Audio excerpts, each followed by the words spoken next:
It was last June, I think, that Doc Rivers made some comments about Kawhi being, analogous to Michael Jordan. The NBA fined him $50,000 for those comments. Kawhi, after the game yesterday, was asked about those comments that Doc Rivers made. Here was what he said. Listen to this.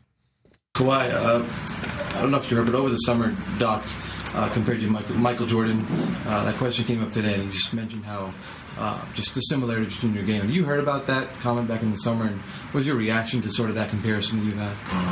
Yeah, I remember it. I think it was before the summertime he had said it. I think it was like during my playoff run. Just one of my friends mentioned it to me that he had said that.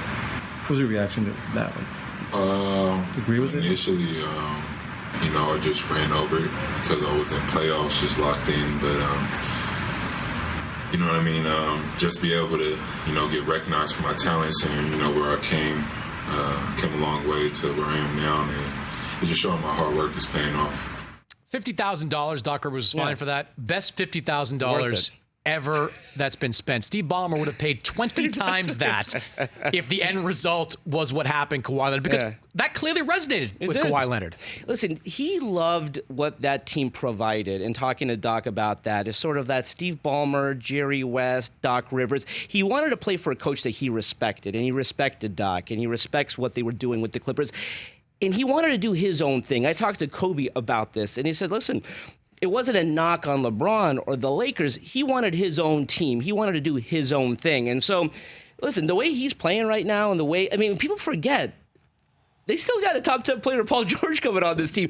And, Chris, this is where it's going to be big. I think on most nights, you don't have to have two of those guys. You can do load management in a creative way. If you have a back-to-back where play Paul one night, sit Kawhi. Kawhi one night, sit, you can get creative. And, listen, it's all about June.